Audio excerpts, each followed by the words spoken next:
Ipaba-background check ni DPWH Secretary Vince Dizon ang kanyang mga Undersecretary at Assistant Secretary para sa transparency. Parte pa rin yan ang direktiba ng Malacanang kay Dizon na linisin ang ahensya.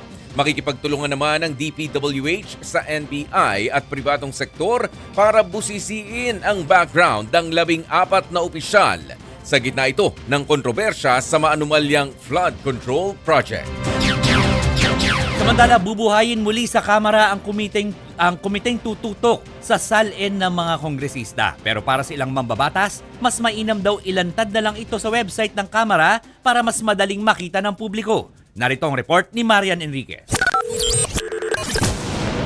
Nadadagdagan na ang mga opisyal na naglalabas ng kanilang Statement of Assets, Liabilities and Net Worth o SALN. Pinangunahan niya ng ilang mambabatas, kabilang sina Congressman Shal Jokno ng Akbayan, Antonio Tino ng ACT Teachers, Sara Elago ng Gabriela at Wineco ng Kabataan. Naglabas na rin ng SALN si Cavite Representative Kiko Barzaga na sinundan ng SALN reveal kahapon ni House Speaker Bogie D.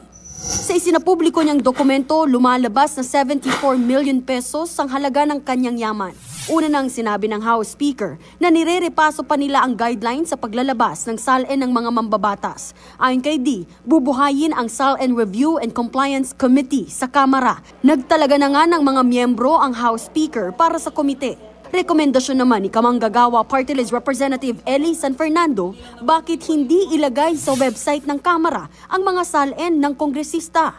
Tingin ko dapat wala masyadong burokrasya sa pagre-release ng SALN. Again, ang gusto natin, sa pinakamadali at pinakamabilis na paraan na ma-access ng mga tao yung SALN, mas maganda.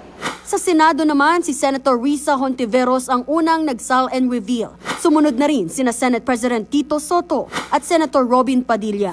Kamakailan lang nang luwagan ng Ombudsman ang pagkuha ng SALN ng mga opisyal ng gobyerno sa gitna ng lumalalang issue sa korupsyon. Nagbabalita mula sa Frontline, Marian Enriquez, News 5. Mga kapatid, ako po si Ruth Cabal. Dito tayo sa totoo, dito tayo sa True FM. Mag-follow at mag-subscribe din po kayo sa aming social media accounts at True Network PH. Diyan po yan sa aming X na dating Twitter, sa FB, sa Instagram, sa YouTube, sa TikTok at sa mga podcasts. At syempre, tutok din po kayo sa Signal True TV Channel 19.